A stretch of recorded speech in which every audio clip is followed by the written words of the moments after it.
Welcome to this session on automated and battery-driven vehicles.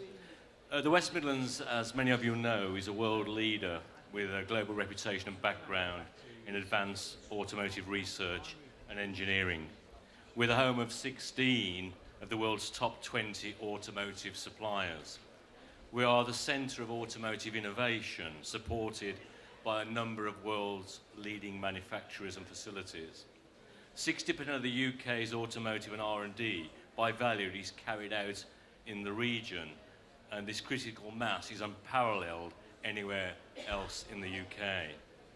Together with our growing expertise in low carbon environmental technologies, we're a national testbed for trialling new innovation, particularly in advanced manufacturing, new mobility systems, and electric and connected and autonomous vehicles.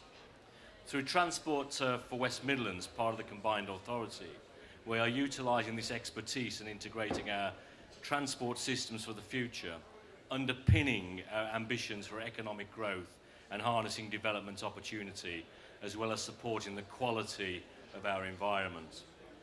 The resulting network will support the efficient movement of people and goods, helping businesses connect to labour, supply chains, key markets and strategic gateways. Significant investment is going into developing electric vehicle technology and associated infrastructure by both the UK government and vehicle manufacturers. The industrial strategy heightens this new £400 million electric car charging infrastructure fund, £200 million from government matched by private investment. The automotive sector deal includes £246 million for the Faraday Battery Challenge, which you heard in the previous presentation, to make the UK a world leader in design, development and manufacture of batteries with clear expertise in the West Midlands for us. Through our West Midlands Movement for Growth, the West Midlands Strategic Transport Plan, we have identified a priority to accelerate the uptake of ultra-low emission vehicles through the coordinated planning and delivery of ULEV, ultra-low emission vehicle infrastructure. JLR here today, just been presenting, are investing heavily in electric vehicle technology, introducing the new PHE Range Rover, manufactured, I might say, in Solihull, and the very recently launched I-Pace, a very successful vehicle in the future. London Taxi Company, parent company Geely, manufacturing the next generation of black cabs, the TX5 in Coventry, invested £235 million in the new plant, which is the first UK car factory dedicated to building electric vehicles only. The region is ideally placed to take a leading role in this sector and to be recognised as a national exemplar. The government has recently awarded £22 million of funding for projects, many in the West Midlands, to develop off-road autonomous vehicles, supporting the commitments in the industrial strategy to ensure the UK is globally recognised in new technologies that will boost competitiveness and is central part of the future of mobility grand challenge. A commitment to have fully self-driving vehicles on UK roads by 2021. Within the West Midlands, we're the leaders in connecting autonomous vehicles, supported by the area's universities and major local businesses, including JLR, Hariba, Myra. This reputation is enhanced by the success of TFWM and local authorities over recent years in helping to secure funding for industry transport solutions which use emerging technology to support our ambition for creating a world-leading connected region. Therefore, joining me today is Jonathan Smith from Warwick Manufacturing Group, who will show how we are progressing at pace with our ambitions and delivering the right conditions for growth and investment through innovation in this area. Jonathan, over to you.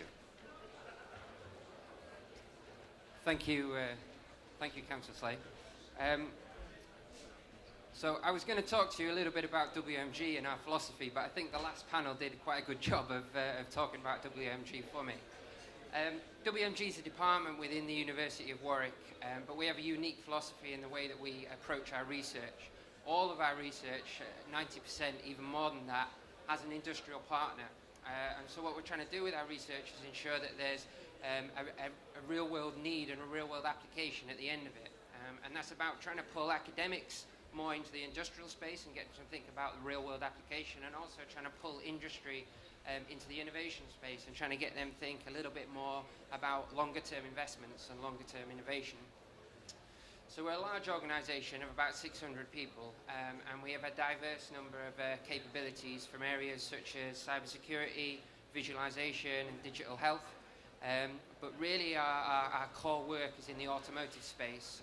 We've heard a little bit from the last panel how we've been expanding in electrification, but more recently the connected and autonomous vehicles agenda has really been playing in the automotive space. So over the last 4 years we've been building capability here, and we've really been able to play on the back of a lot of our expertise in the automotive space in areas such as verification and validation, modeling and simulation, in user trials, but we've also been able to bring in expertise from other areas such as cybersecurity and visualization. And connected and autonomous vehicles are presenting really new challenges in the automotive and the transportation space, and that collaboration, of which we've heard a lot about here today, is really absolutely vital.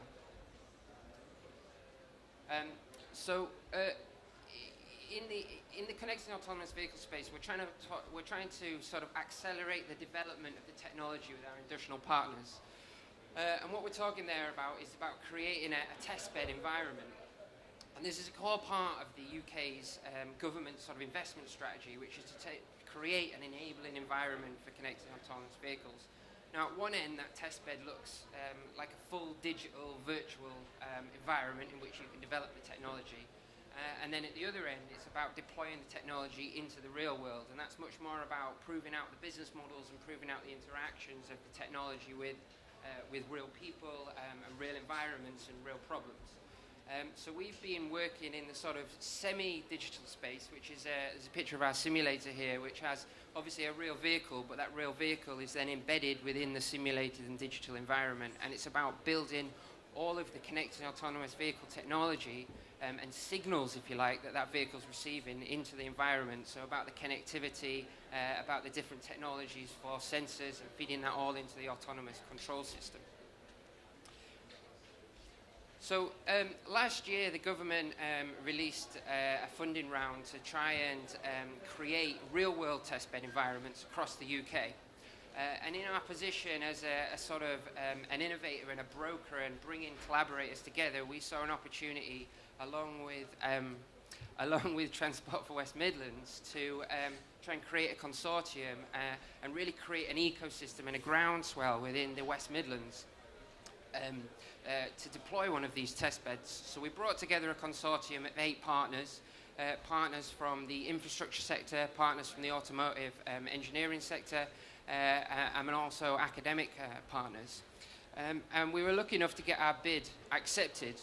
And what our bid is going to create is over 80 kilometres of infrastructure across the West Midlands, which this is the proposed route at the moment. Some of the specifications may change. This route is going to be implemented with 4G connectivity and 5G enabled connectivity. It's going to be implemented with visualization technology so that the vehicles and the technology can be monitored. And then it's going to be a back office data hub where all that data is going to be collected together. And the idea is that anybody anywhere in the world developing connected and autonomous technologies, they want to certainly think about the UK as the best place to come and develop that technology. But what we want them to do is to think about the West Midlands. So as well as the hard infrastructure that's going to be deployed, we've also developed within our proposal a soft infrastructure that sits around that. And we refer to that as the ecosystem, because it's not just the enabling physical environment. You also want to know that you have access to the skills and the knowledge and the expertise to develop your technology in partnership with local collaborators. So the hub for the whole facility is going to be based in the National Automotive Innovation Centre, which I think Mike referenced on his slide also. This is one of the largest collaborative automotive innovation centres in Europe, and certainly the biggest in the UK. So by having the office for the test bed based there, we really feel that we can create this groundswell that's really going to create this ecosystem and is going to put the West Midlands at the forefront of this new technology, because connected and autonomous technologies is really going to drive a change in transportation and a change in expertise. So it just gives you a brief idea of WMG and also how we're trying to sort of play a leadership role within the West Midlands. Thank you very much.